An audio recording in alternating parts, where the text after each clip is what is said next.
Hello everyone and welcome to a very nice game between Magnus Carlsen and Alireza Firouzja from round 8 of the 2018 Blitz World Championship. Alireza is currently leading the World Blitz Championship. He's 1 point ahead of everyone else. Carlsen is 1 point behind the leader, who is Alireza, and it's really a wonderful game. We're not going to over-analyze it as it is a Blitz game, but it's a very nice game to show, as Alireza had a wonderful 3 days of the Rapid World Chess Championship. Now he's leading the World Blitz Championship, and now the test upon tests Magnus Carlsen himself. So let's see how this game went, and it features a very rare moment where a world champion misses a well-known checkmate, but that's why you are here to solve the mystery.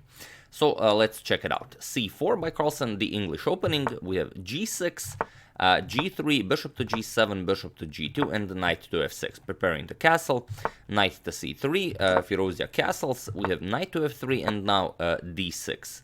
D4 by Carlsen. We now transpose into the King's Indian defense, the Fianchetto variation. Knight to C6, and now comes castles by Carlsen. E5. Offering a trade in the center, and Carlsen goes for it. We have pawn captures and now D captures on E5, which is a very nice moment, as the young gentleman, the Grandmaster from Iran, says that he does not mind trading queens so early against Magnus Carlsen, especially in a blitz game. Carlsen goes bishop to G5, simply continues developing. Now he offers a trade, which would then go in White's favor, as then White would bring a rook into the game. Without losing time, but Firouzja does the same. Bishop to E6, and now Carlsen goes for queen to A4. And this is nothing new, all of this has been played plenty of times before, and now queen to B8.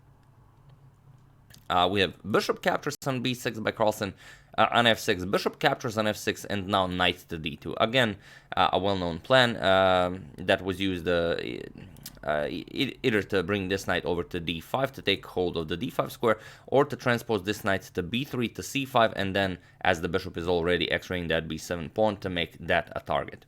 A known move in this position was bishop to E7 to take control of the C5 square, but here Firouzja goes bishop to G7, and now it's a new game from move 12. Okay, rook f to d1, Carlsen brings a rook to the open file. Rook to d8, Firouzja does the same, and now knight to b3, going for this knight to c5 to pressure b7 idea. Knight to d4 by Firouzja, and now comes knight to c5. And here already, it's only move 15, but Firouzja has a lot of problems to solve. Your pawn is under attack here, and also e3 is coming, and if this knight moves, you're gonna have a hard time defending against rook captures and knight captures on b7. And also, knight capturing this bishop is not really pleasant for black, as you will have your pawns doubled here.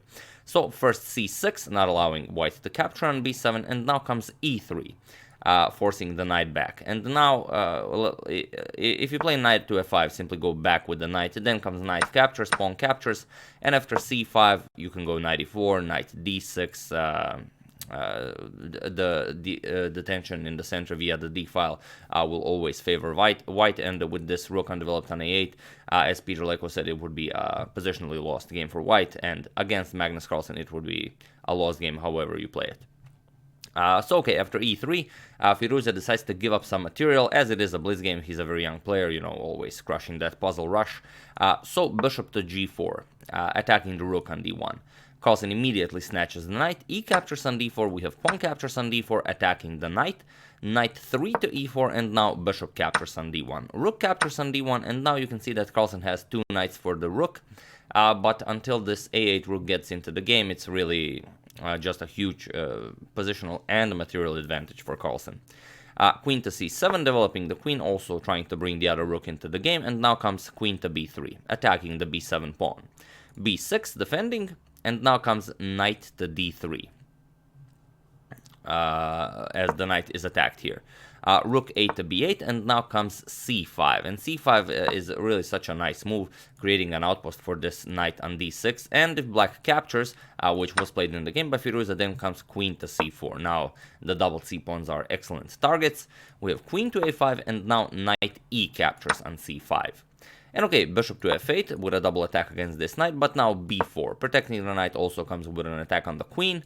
queen to a3, and now comes knight to e5. An excellent move, and now you can see that there is no possible way for Firouzja to actually defend the f7 pawn. So okay, he tries queen captures on b7, but now comes queen captures on f7 by Carlsen. King to h8, and now queen to f6 check. King has to go back, or bishop has to block. Firouzja blocks with the bishop, and this is the not critical moment as white is winning. However, here Carlsen plays queen to g5, and it's still a winning game for Magnus, but it's a blitz game. Both of them are low on the clock. Firouzja is much lower on the clock, to tell you the truth. But there is a much simpler way to end this game. So since Carlsen was, in element in blitz, you don't want to, I don't know. Feel free to pause the video here and try to find the instant win Carlsen missed. I'm just gonna have a nice sip of water. So for those of you who were able to do it, congratulations, you are an excellent finder of smothered mates. And for those of you who just want to enjoy the show, knight to f7 check is the idea. King g8, and now comes queen to e6, and now there is no defense. You're either going to suffer severe material loss after knight captures rook with check, or if you try anything, let's say queen captures here, then we get the good old smothered mate, knight h6, a double check. If you go here, then queen to f7 is checkmate. If you go there, then you get the wonderful queen g8 check, rook captures, and knight to f7. This will be an excellent smothered mate. On the other hand, after queen to e6, if you don't play something like queen captures here, if you try bishop to f8 to make some room for your king, then you're just going to suffer severe material loss. Knight captures with check, king moves, and now whatever, queen e5 check, king will move, and now knight captures on c6.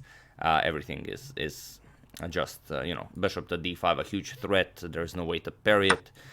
Bishop d5 check, and now king f8, queen h8 will be checkmated. These squares are covered. Just a wonderful idea altogether. But okay, Carlsen played queen to g5, and now comes rook to e8. As at least the check on f7 will not come with losing the rook on d8. Knight captures on c6 by Carlsen. Now the queen on b4 and also the rook on b8 are under attack, so it's not all that better. Queen to c4, and now comes knight captures on b8. We have queen to e2, threatening the rook on d1, but here Carlsen simply retreated with the queen. Queen to d2, and it was in this position that Alireza Firouzja, who was leading the tournament by a full point, resigned the game.